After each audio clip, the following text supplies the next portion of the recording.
Hello everyone, this is Yoshi542, and today we're going to be looking at a special tank, and I know that I haven't been putting out any videos as of late except for that one replay with the IC-152, so today will be kind of a double duty. We're going to work on, or at least look into, and view a couple of replays of the WZ-111 Model 14. As you can see here, it is a Chinese heavy Tier 9 tank, and we could look in the tech tree to see what tanks exist within this rather small Chinese set of tanks. You start off with a Type B after density 31, and you work your way down, which is basically a bunch of mediums, and you diverge onto the path of either the T-34-1 or the IS-2. From the IS-2, you go all the way to here, where you end up to the WZ-111 Model 14. For all intents and purposes of this cast or commentary, we're just going to call it the 111 or the 111 to make it a lot easier instead of calling it by its full name. Here, you could see a lot of this modules for the tank. It has two turrets. It started off with an IS-3 turret, which I kind of wish we would keep because it is very well armored. It has 220 armor all around every side, so that makes it very excellent for the bouncing shells, especially with its shape. It has 3 guns. You start off with a typical 122mm D25T, which is a pretty good gun, but for Tier 9, it's pretty lackluster. It's okay in Tier 7, it's sufficient in Tier 8, but at Tier 9, it's not going to cut it. You also have this gun, the 100mm, which is the top gun seen on the preceding tank, the 110, which has pretty good damage overall. I think it's very similar to the gun seen in the Tiger II, the 105mm. It has a good rate of fire, it has good accuracy, its damage is not bad for a 100mm gun, it's okay. Its aiming time isn't that bad, and I think it's actually a pretty good heavy tank gun for Tier 8. But Tier 9, it's okay, but it's not something you want to keep. This gun, this is the gun that you want and that you need on this tank. This is the same gun, or should be the same gun, as seen in the IS-7, a Tier 10 tank. This has excellent penetration, at least in regards to the heat rounds. Its average damage is pretty solid, 490. That's just basically, you could roll easily over 500 damage. I've gotten a 600 damage roll or so before with this gun. Its accuracy, even though the accuracy is 0.4, it's not that bad. I have fired shots long range and got some good hits with it. Aiming time is just under 3 seconds, but I don't really notice it, maybe because I got a vertical stabilizer, I got my gunner for a certain skill to keep the reticule closed, or at least closest off as possible while moving the turret. Stuff like that. Now we move on to the other modules here. We have the radios, not very special. You have 3 types of engines, but there's really not much of a difference between them. The first engine, the stock engine, 520 horsepower, 12% chance of fire on impact. The second engine, I completely skipped, 580 horsepower, same chance of fire on impact. And the last engine is very underwhelming at 600 horsepower, also with the same exact chance of fire on impact and same weight. If you have the chance and you get this tank, I say just skip the second engine. Research it, but don't buy it, and just research and buy the third engine. It's worth it. Even though it's not much of a difference compared to stock, it's pretty underwhelming. It'll help you get to higher speeds, but it's not going to be a massive upgrade, despite the mobility of this tank, which we'll talk about later in game as well. Oh, I almost forgot. Obviously, the second turret that's needed to use the 130mm gun, meaning you cannot use the IS-3's actual turret to mount that 130mm gun. This turret is good if you're facing frontally towards an opponent. You have better protection, and I will show you the shape of both turrets in a minute. but there's a very minor difference other than armor here. You're gonna see slightly better traverse speed, I believe, yes, 2 more traverse speed, and view range will be increased by 20. So yeah, you have a very minor buff as an incentive to use this turret if you do not have the 130mm gun. And last but not least, obviously the treads. Your stock treads, your load limit is 44.7 tons, 26 traverse speed degrees per second, and the second set of treads is 48 tons load limit, and the traverse speed is 28 degrees per second. Okay, so let's move on. So, as you can see here, we have a wide variety of stuff for my tank, but let's start off with the turret comparison. I'm going to have to demount my 130mm here as an example to show you the shape of what the IS-3 looks like. As you can see here, this is what the IS-3 turret looks like. Very well-rounded shape, very capable of bouncing on all sides considering its armor is exactly the same, 220mm, both front, well not both, but front, sides, and rear. And the shape of it makes it a lot harder to actually shoot unless, you know, you're kind of like shooting from above, making it more of a flatter angle. But even then, it's still pretty thick. But if you're shooting from down, under, below, considering the low profile of this tank, it's kind of hard. But if you're shooting and you were below and your shells would aim upwards towards the rear, the sides, or even the front, not including the spaced armor of the gun mantle, then you would bounce. It's pretty difficult to really penetrate the turret of an IS-3 type turret. Now, we will compare it to the WZ-111 turret. As you can see, the shape here is much different. It's not quite as angly as or bouncy. It's not sloped, but it is kind of more curved. So you will be trading off quite a lot of armor and bounciness due to the fact that you do have lower armor. Your rear armor of your turret is 60 degrees, or not 60 degrees, but 16mm thick and 120mm thick on the sides. The front is a little bit better than IS-3 with 10mm more, being 230mm of thickness, and the gun mantlet is, I believe, a little bit bigger, meaning a little bit more protection. Yes, you can see here, we'll zoom in. See, the gun mantlet is very small, very linear. And you can see how the commander's hatches are here. It's very hard to get a shot off in this area, even if you were right point blank and you were brawling. Here, it will be easier. You got this little nudge over here, these two nudges for the hatches. It's going to be kind of, you know, a bit easier compared to the IS-3 turret to actually shoot those areas, but the gun mantlet here, you can see it's a little bit wider, a little bit more extended, meaning you have a lot more protection in the front than you did with the IS-3. But the obvious trade-off is less armor in the sides and the rear of your turret. Okay, now let's talk about the frontal armor of this tank. The frontal armor, as you can see right here in the hull armor, it says 120mm thick. It's not that bad, but for Tier 9 it's a little underwhelming.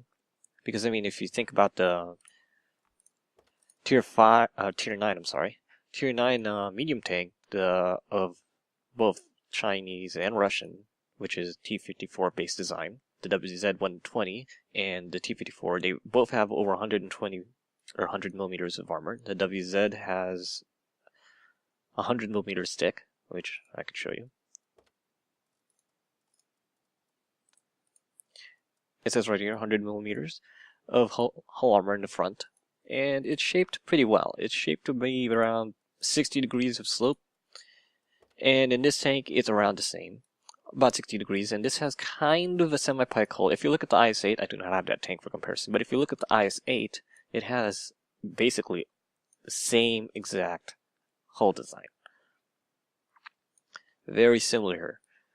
You have a semi-pike hull, but your lower front plate is sort of exposed, and it's not pike hull, meaning you could kind of get away with angling it, and it might bounce, but I wouldn't rely on it. And this is not that thick either, since it's 120mm thick. Now let's look at the tank before this, the 110, the Tier 8 Chinese. As you can see here, this is a definite pike hull and has much better angling, but it forces you to face your opponent straight forward, like this. So you can't necessarily turn your tank to the side like this or like this and hope to bounce that much, despite the excellent pike hull of the 110. The thickness of the lower front, I assume, is at least 100 millimeters, but it's probably much less. And with the slight angle on it, it's probably going to be maybe 150 millimeters at best, maybe 160. But as I said, I wouldn't rely on it all that much. If you can, hold down with this tank. Hold down and protect that lower front plate. That's an obvious weakness. The upper front plate, while not exactly the most bounciest thing out there, is still reasonably decent, and I have bounced regular AP shells off tier 9 and even some tier 10 tanks with this thing. So it's not bad, but it's the most reliable. If you could, try to hold down as much as possible and even protect the upper front plate. The sides and the rear, 80mm stick, kind of angled, and I believe there is actual space armor here. I don't have the program for viewing armor thickness and such. Maybe I'll do that for the next tank review. Here, obvious engine compartment, weak spots, but it's the rear, so, you can shoot it with even a tier 1 or tier 2 tank and blast it and damage it. That's not a big issue. Some minor sloping here and there, but not too much. There is some spaced armor on this area, like where the tracks are. Obviously, the tracks themselves are considered spaced armor, but if you're firing heat and, or HE, spaced armor should eat that pretty easily. What else can we talk about? Yes. Types of the modules that I use on this thing. I use a large caliber gun tank rammer. Very obvious, because you want to lower that reload as much as possible so you can shoot as many rounds per minute. I actually use vents, which is pretty good. I could probably change that with something like enhanced gun length drive, but I think it's pretty good as it is even without it. And I use vertical stabilizer because my gunner, he has snapshot 100%. Stack that with vertical stabilizer, and the thing is actually decent. Even if you move the turret a lot, it's still, it'll close off pretty quickly in time. And its accuracy isn't bad for a big, bad tier 10 heavy tank gun on a tier 9 heavy. Shell dispersions, well, how much I have for various shells here. Various AP, heat, 22 AP, 11 heat. I have a lot of depot. And a few HE every now and then, because sometimes, you could use it against maybe a tier 10 Batchat 25T, the tier 10 French medium, or even Arty, where you could just squeeze off some extra damage, considering you have such low armor. You can see my crew members here, not a big deal, and surprisingly, I actually do not have 6th Sense on this tank, but I might one day. I don't necessarily think I need it on this tank. I do play kind of a support role. Sometimes I spearhead with this tank if I'm top tier, meaning I'm tier 9. But, truth be told, I've managed fine without it in regards to not needing 6th Sense. Actually, out of all the tanks that I play, like this past couple of weeks or so, I've been playing this a bit more because I've been getting better games with this tank. And I don't even have 6th Sense. So I don't know why. I always had BIA in my crew, Brothers in Arms. And you can see I have various set skills, safe stowage and repairs for the loader, clutch braking and repairs for the driver, snapshot and repairs for the gunner, jack of all trades and repairs for the commander. Now you're probably thinking, why do I have jack of all trades? Because there is a thing I remember reading a while back that the front armor, although it can bounce every now and then, it's not something you want to rely on, but if you get, penetrated front armor, you could get your loader get knocked out. He could, get killed or die or get wounded or whatever. Knock him out of action. So, say that happens after you use a first aid kit on that loader sometime in that game, or even against one of your own other crew members that might get knocked out. Then what do? Say your commander's still alive. Your commander's still alive, your loader's out, you can't use a first aid kit, whether it's the large first aid kit or the small one. So what do? Your commander will automatically be playing 2 tasks. He'll be playing as commander, and he'll be playing as your loader. And that's what Jack of all trades will do.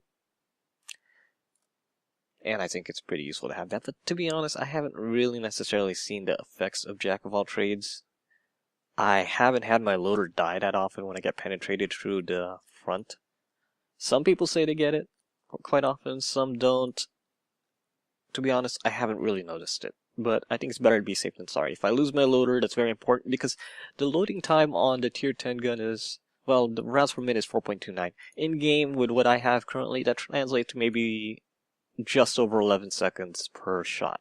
So if my loader gets killed and I don't have a first aid kit, then it means it'll take like 22 seconds, actually maybe 16. I don't know if it's a 50% or even 100% load time decrease of how long it takes to load the shell after you fire with a 130mm gun. The captain, or commander in this case, he would take up the role, and it would be just as if my loader was still there, but he has to do double time being both commander and the loader. Okay, so now that we've gone over some of the details in regards of the 111, as well as what I use with it, we'll go into a couple of replays. Unfortunately, in regards to the first replay that I have here, I do not have the screenshots following the game, but I will go into some of the stats using a website that analyzed my replay after this actual replay. So, okay, we'll go into that. Go into the replay first.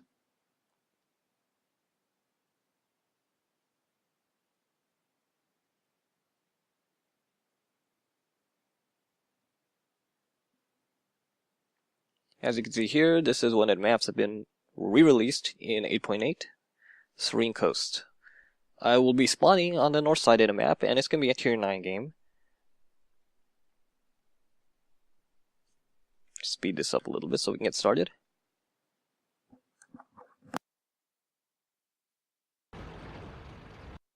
Excuse me for a second.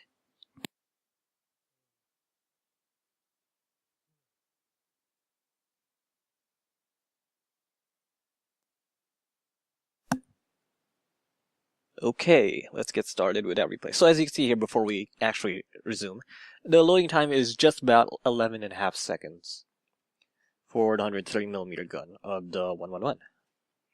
Okay, so you'll see here that Leopard Prototype A, he just launched off that railing, or the railroad track. He's a quick tank. I'm a quick tank too, actually. That's one thing I actually did not mention during the overview. This tank is actually pretty quick, and I kind of made passing mention of it also in my 2 WZ111 replays last week. This tank can move around. I'm going to slow this down quite tremendously while we get into position here. What I like to do in this map, so this is going into a map strategy, but what I like to do in this map is go up to this area where you're going to speed it up a little bit. And I like to go around here, and I've done this with the E100, and I do this with this tank as well. And I believe I've done this with the T-34-1, but I don't know if I actually did anything. As you see, there's a simp member there, and I try to get a shot off on him. He misses me, and I miss him. He backed off before I could really get a good shot fully closed down, or my aiming reticle closed down, and KV-4 tries to get a shot too. I missed T6 or Type 64, and now I aim for that KV-4, and as you can see there, I blasted him, and somehow I was able to hit his engine through the front, I guess, and he was on fire as well, taking damage. I take a blind shot there. Unfortunately, I do not think I hit that tank, and I'm just gonna bob in back and forth here and use what minimal gun depression this tank has, but still sufficient to pull off some shots. I'm going to take another blind shot here. And it looks like if that did hit, it might have hit the turret or even the gun mantlet, so good chance that didn't damage him whatsoever. But as you can see, since this tank is kind of low profile, especially for a heavy, I'll pause it really quick. As you can see, this tank is pretty low profile. I mean, it's very not that tall when you look at it. The turret, not that tall. The overall hull, not that tall. So you could get away with doing this with this tank. You could get away doing this with other tanks, especially those with much better gun depression than this. But with this tank, you could still pull it off, because even with a 130mm gun, I believe you have 6 degrees of gun depression, which is outstanding. Now, back to the replay.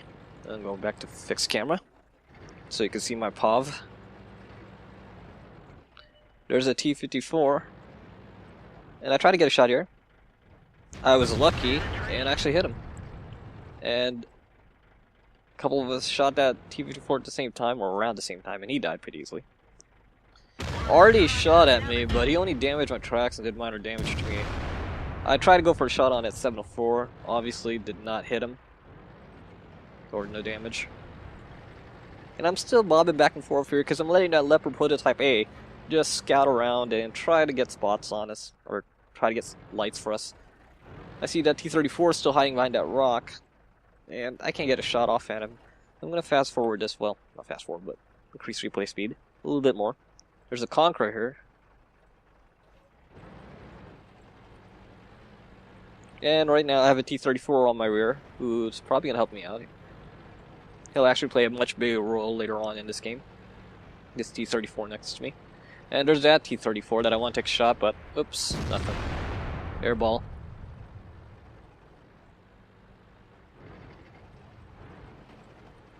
So you can see that I'm still very, very passive right now. I'm just trying to get whatever shots I can. And that T-34 is like, okay, screw this. We're not really getting anything done out here. And we are kind of losing 2-3. I mean, it's barely started, basically, this game. There's a Conqueror, and he wants to get a shot. I want to get a shot. I take a shot. I actually hit him and do critical damage. I might have knocked out his commander or something through the turret. I don't know. But it didn't damage him. Not, you know, actual damage. So I load up a heat round, hoping that maybe the next shot I shoot on him will actually do damage this time, since I'll have more penetration. Instead, I go for the T-34, I blast him, and actually hit him this time. Since he left himself a little bit more open, and he didn't, you know, the shell didn't curve to the turret or the gun mantlet. I carefully maneuver my way around here so I don't knock down a tree, and I actually make a dumb move right here. I stop, and I'm in the middle of the open. I don't really have much covering me. I got some trees and shrubs ahead, but I can still be spotted. Now, if I had Sixth Sense, I would have known, oh, they saw me, so I'd have to keep moving and go in the cover. But I don't, so here I am, looking at the corpse of that KV-4. Maybe that T-34 is still back there, but hard to see. There's a tree that goes down, but I believe that might be something other than that VK30.02D. I am not sure what knocked that tree down. It looks like it might have been a VK, but it could have been something else entirely. I think it was a VK, since at that range, the VK would have spotted something immediately in front of him. Here, I am going to go up the hill and help the Leopard Prototype A and the T-34 deal with the Conqueror and the Object, who are both around half health. And as you can see, even up this hill, with a little momentum, I can still travel up the hill with decent speed. That Object 704 fired, and I realized, oh dang, I could go fire at it. And the Conqueror bounces at me, and I blast at 704, finishing him off. I got track damage, but the Conqueror this time actually gets a penetrating shot. And I'm getting hit by him and the T-34. I have to move back, and I got a nice shot on the top of his turret there, Commander's Hatch, I figure. And I damage him. But I keep moving back because I realize, okay, there's already back there's a T-29, a T-34, that Conqueror, and if we're unfortunate, maybe even that T-29 will shoot us. I actually get a lucky shot on that T-29. He got hurt, but of a low roll. 429 damage on a 490 average damage gun. That's pretty low. I think I've seen worse, though. Blind shot, and it looks like it might have hit him, but there was no confirmation from the crew saying, oh, he got hit or not. So here I am, bobbing back forward. I bounce another shot. Oh, that was a very unfortunate shot on the T-34 as I hit that front of the turret, even with a, I believe that was a heat round I might have fired. Could have been AP, but I didn't check. Go for it again, aim a little lower, and I finish off the T-34. Now the Conqueror, it vanished. It should be there, meaning that T-34 next to me should have been able to see it, but we don't know where it is. So it's gone. It moved somewhere. I take a shot on that AT-15A who's busy dealing with the KV-4. KV-4 unfortunately dies from the Panzer SF-4V, Stir Emil. And I finish off that Stir Emil, since the T-34 weakened them. I don't know if that KV-4 meant that sarcastically, but at least he got avenged. So I go down the hill really quick. Look how fast I go. I'm going 50 kmph, basically downhill. And I notice, oh, there's a Conqueror. I suddenly turn around because I want to go back up the hill so I can help the T-34, but I think the T-34 can handle it. He's shown himself to be very skilled and competent this game, and he was able to finish him via ramming damage, actually.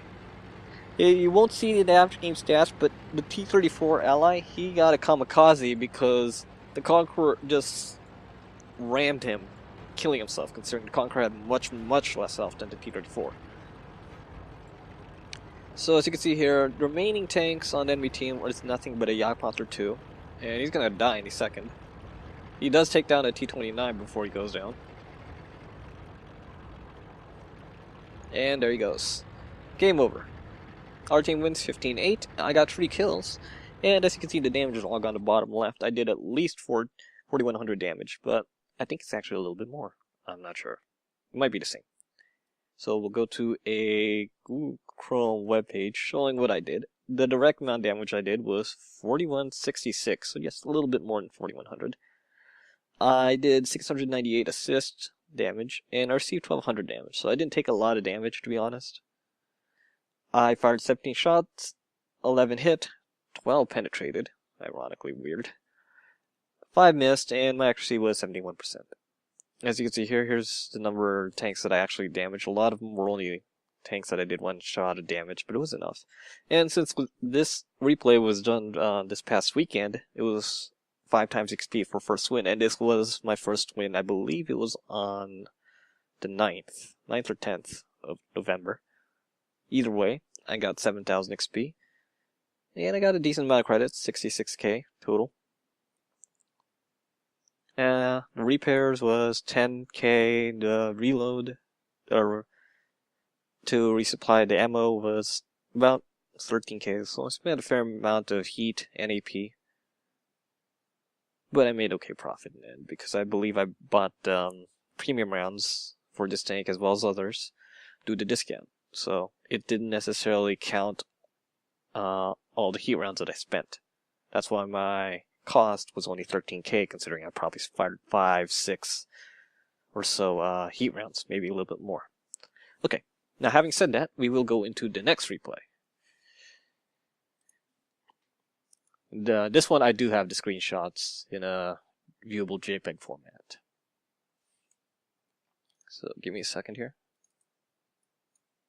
Because World of Tanks does not seem to close even when I decide to close it, so I gotta go to the task manager and manually shut it off before I can launch another replay or open up the game again. It's kind of unusual.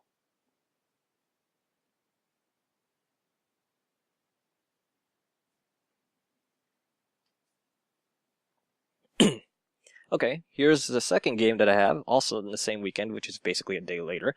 And this one's on steps, and this is going to be a win, spoiler alert. And I will get my 5 times XP on this one as well, I think. I'm not sure. I might have or I might have not.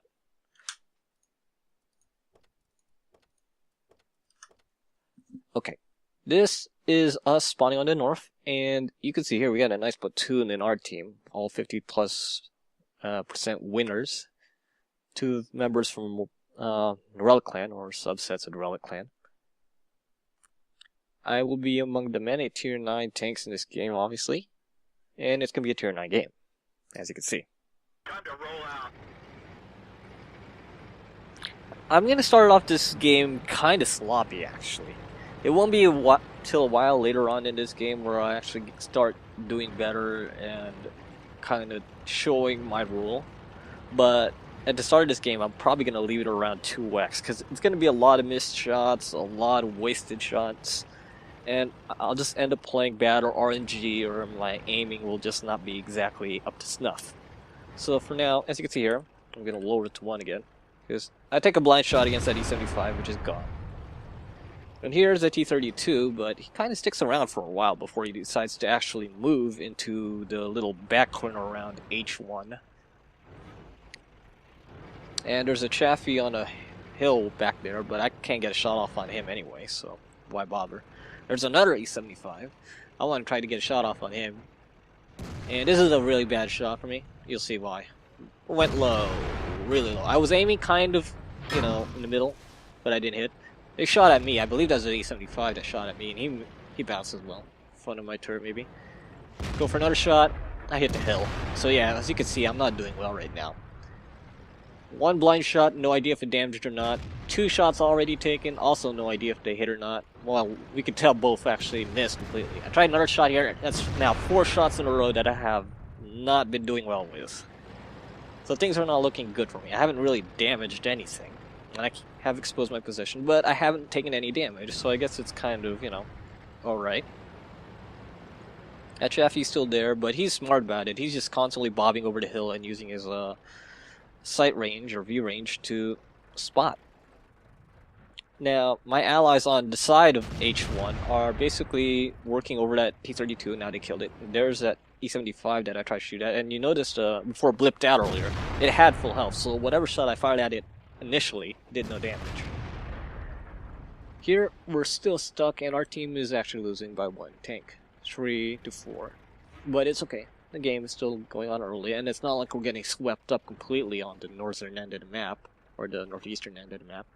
We still have the E-50 Jagdtiger, both SU-152s, and a T-34-3 covering that region, but we just lost the Jagdtiger. But it's still down by 1, and seems like most of the tanks are covering the southern area here. Especially that hill where we see 2 E-75s hiding. I'm waiting, hoping they can show themselves, but they don't. So I'm going to take a shot here with a regular EP, side of the turret, and I do a below average damage roll. 452 out of 490. And it's nice that I finally got a shot that actually damaged something. Now, you may think, why do you keep camping here? I mean, there's only 1 tank covering that open area. Those 2 E-75s are going to be hiding back in that little, or that hill area. And now their Chaffee's dead, so they lost their scout. I should move. Or at least that's what I was thinking. But I am worried to death that that E-75 that I just damaged is still hiding back there. And who knows what else could be in that area. Because if you look at the minimap, you see a T-95 further back. But it might not get shot off at me. So here I am, still doing the same old thing. Hoping to get shot. And a Tiger 1 shows itself, so I'm going to reposition myself so I can get a shot on Tiger 1. My circle reticle close. A good damage, 506, slightly above average. And I'm glad I got that. A teammate also did damage on it, and that Tiger is well below half health now.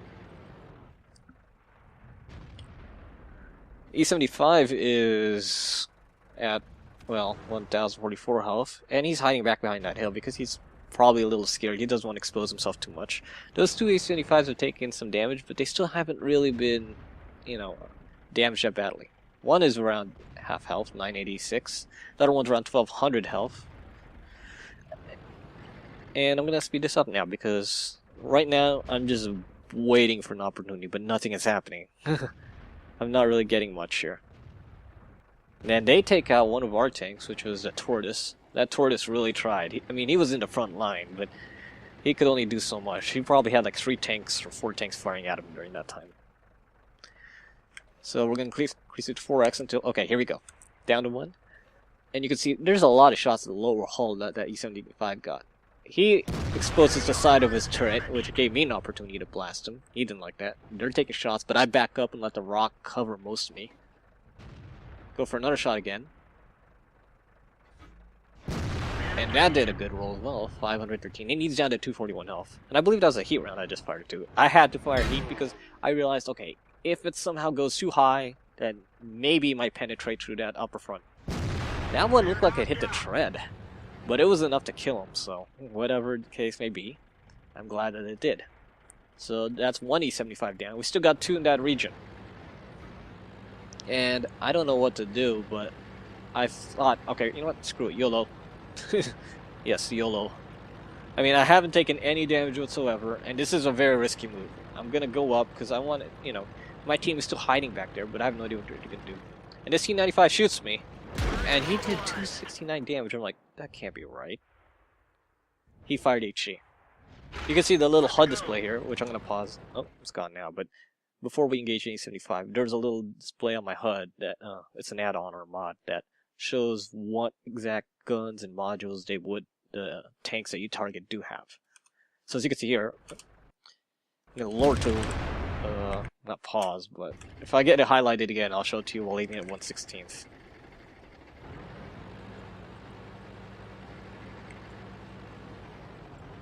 And slow it down. There you go, you see it right there? It shows you the gun that he has and some other stats in his tank. So I'm going to speed it back to 1. Easy lower front plate shot, which does below average damage, unfortunately. Yeah, it seems like my rolls this game were very, I don't know, random. But he's damaged, I'm damaged too. I've already lost like almost 800 health. But he can get one-shotted by me if I get a really good roll. I take the risk here, I want to go for a shot. I get a lower front plate view shot, and I do 378! Was that heat? Was that HE? Was that AP? I don't know. I don't think that was HE, but that was a very disappointing roll. 378. If that was AP or heat, I would have been pissed. My average roll is 490. When you do 378 with that type of gun, you better be firing HE. And I get shot again by the T95, who's still firing HE at me for some reason. I don't know why. I take one more shot here. He shoots me, and uh-oh. I'm low health, but bam. I know it's at 1.4 speed, but that was worth in slow-mo. T95 is still there, and I'm gonna start rushing as fast as I can because he does have the 155mm gun, but it takes him a little while to reload that thing. So if I can get to this hill, I could use it for my advantage. I see the other E75 that's still been alive all this time. I take a shot, and he dies. 383. That was the last of his health. And now we're gonna play a little game of cat and mouse between me and this T95 who's still firing HE for some reason. Maybe he forgot to restock on AP, APCR for his TD. Who knows? But I will be getting help as you look at the minimap. I got an E75, ISA, Tiger 1, another E75 in this area. So they're gonna help me, but it's gonna take a little time. So I just have to hold them off as much as possible.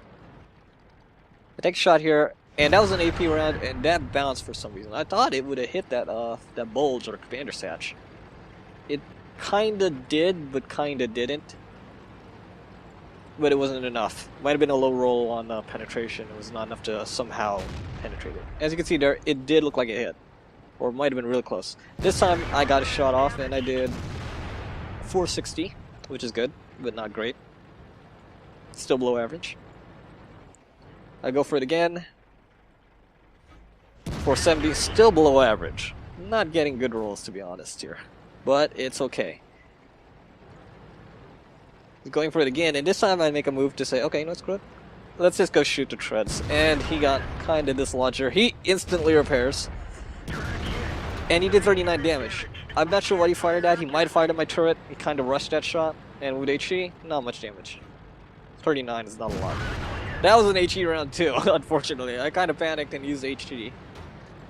And allies swarm him, including myself. And I'm gonna get the kill, actually. Watch.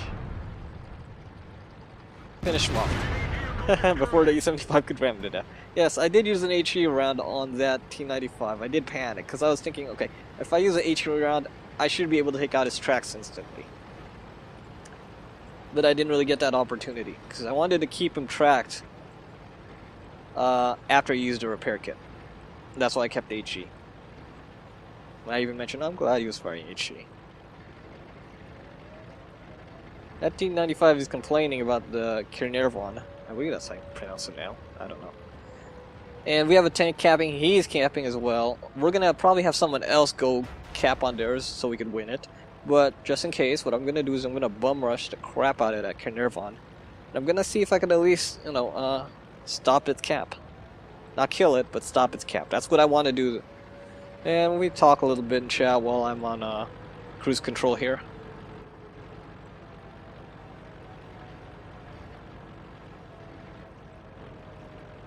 So far, this tank has shown to be very capable, at least in this game and the past game. I have had bad games with this tank, but everyone has bad games in various tanks. But I have good games in this tank as well. As you can see, there's the Caernarvon. He gets shot at by one of my teammates. I shoot at him, 586. Finally, a really good damage roll. Not quite 600, but still pretty good. But we won True Cap, and watch this. I go for the shot right before the game ends, and it goes right through his tank. You saw that. It went right through his turret. And somehow, some way, I guess it was due to timing, the game ending, he was invincible and all shots would not do any damage to him. So if it was maybe like half a second more before the game ended, I probably could have killed him. Even though that was an AP and that did go through the front of his gun manlet, it could have penetrated. Or bounced. I don't know if that would have done anything. Oh well. So let's take a look at the stats. As you can see here, I damaged a lot of tanks, right? Well, I guess 6 is not that many, but it's still good. A lot of shots to the E75s. Killed all 3 of them. I damaged the T95 and killed him as well. Damaged the Caernarvon, and as you can see, since it didn't say 2, I should have gotten that second shot, but it didn't count. And the Tiger, which I got a shot off as well. Here, you can see my damage. 5.3k. Just under 5.4k, which is excellent. EXP was pretty good as well. And since this was my first win of that day, I got 9k XP total. Same thing with the auto repair vehicle and auto resupply ammunition cost. It's, not that much. And since I did top 3 damage, or in this case first place, I obviously get a little bit bonus, like 20% more credits for the win. The amount of damage I received was pretty good too, due to the fact that that T95 was firing HE. That inflated the stats a little bit, I think. If he was firing AP or APCR, he would have killed me within the second shot. But I don't know, I guess he just forgot to load AP or APCR. He was just using HE like a troll, who knows.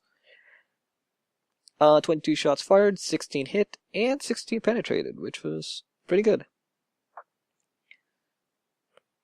The travel distance, 2.3 kilometers, all things considering I did travel quite a ways around this map, from nearly to their cap, to our cap, so on and so forth. So what do I think about the 111? I think it's an excellent tier 9 tank, due to the fact that its tier 10 gun, the i7 gun, can hold its own. The aiming time and the accuracy of that gun is pretty good, especially for a tier 10 gun. I'm not saying it's the best thing ever, but, I mean, in comparison to other guns like the i8's gun or the E75's gun, it can hold its own. Has better alpha, it does take a bit longer to reload, but it's just as accurate. And the frontal armor of the 111 is basically the same as the IS-8. It's almost identical in every way. I believe it has around the same level of height clearance. It's about as tall. And the frontal turret armor of the 111 is pretty good. You can bounce tier 10 shots with it, but I don't think you're going to bounce anything amazing like APCR rounds of tier 9 or tier 10 TDs and stuff like that, or heat rounds. I mean, you could if they hit the gun mantlet, aka spaced armor, so. The mobility to tank is not something I necessarily talked about much in these replays or in the overview, but I'm going to mention it now.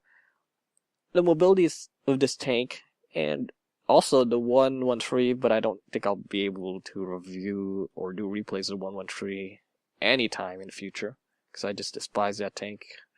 But the mobility of the 111 is very good, actually. On a flat road, on, flat hard road, non-hills, basically, you're just gonna zoom.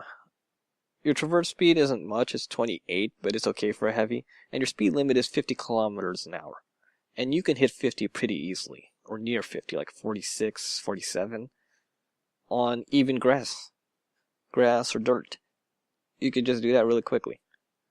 Because this tank, despite its 600 horsepower top engine, is not that heavy. It only weighs, mine weighs 45.8 tons with a 600 horsepower engine, and has a 4-man crew. And I don't have that many shells, probably around under 40 shells. So yeah, all that stuff in it, 45.8 tons. And you move pretty quickly. I won't hesitate to say this is probably one of, if not the fastest heavy tanks in the game. Because you could literally go almost as fast as certain scouts, as well as various mediums and all types of tiers with this thing. I'm not saying it's the fastest thing there is, but it might be among the fastest heavy tanks in game, which makes it kind of weird, because it kind of has a weird role identity. Is it a medium because of its mobility? Is it sort of, but not quite a TD due to its high alpha for its tier? I mean, it's hard to say. Its frontal armor is not that great, because the lower front plate is kind of exposed. The upper front plate, which may be 120mm stick, semi-pike hull, and angled well, is not exactly what I'd call reliable. And people have reported that penetrating shots through the front will kill their loader, or do engine damage, or both. So it's kind of a mess. It has its pros and its cons, but in my opinion, I think this is one of the best Tier 9 heavy tanks in the game. I mean, the E75 was amazing before they decided to nerf the engine. It still has a strong gun, strong frontal armor, but it's kind of tall, and the gun's penetration for the APCR could be a bit better. Still, the E75 is really strong. The IS-8, it's easily overshadowed. I mean, yes, this tank could probably do just as well, if not better, than an IS-8 due to its gun, but it has the same exact armor. I believe they have around the same mobility. This tank might be a little bit faster than that, but it'll struggle up hills a lot more. Let's see, the ST1. ST1 has excellent armor all around, but it's slow as hell, and its turret traverse is dreadfully slow, around 18 degrees, I believe.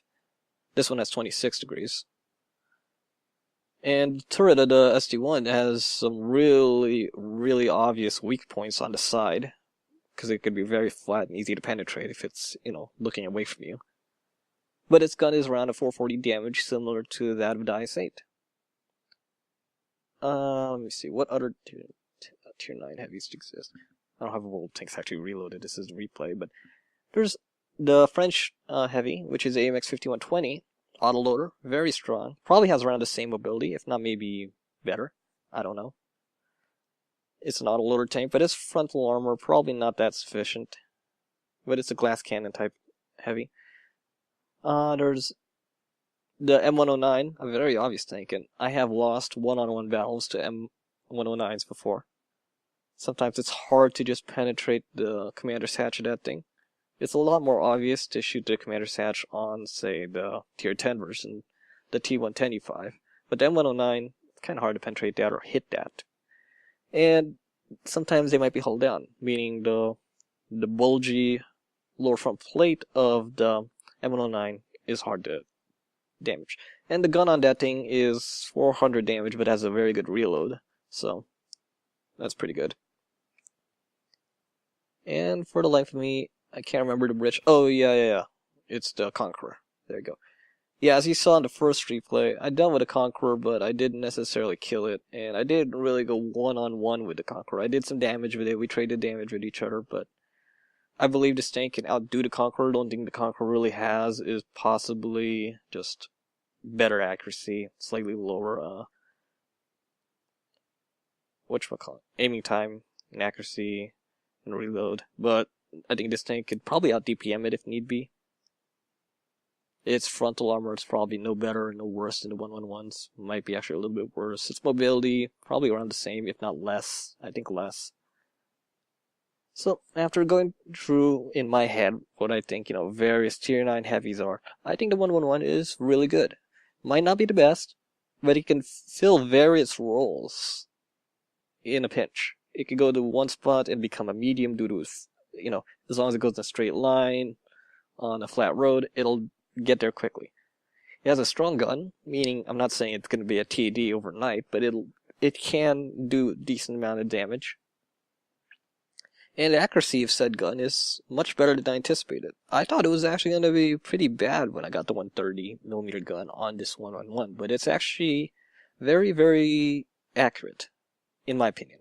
It might be worse for other people, but I have gotten a lot of shots in the past where I thought I would just straight up miss, but they actually hit. It's unusual. Although, as you saw in these two replays, I do get a fair amount of missed shots as well.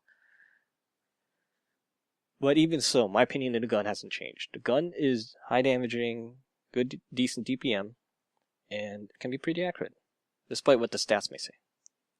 Okay, so that ends the overview and the two actual replays of the WZ-111 Model 14, the Chinese Tier 9 heavy tank. So, if you liked this video, please like, comment, and subscribe. And this is Yoshi542. I guess I'm done for today.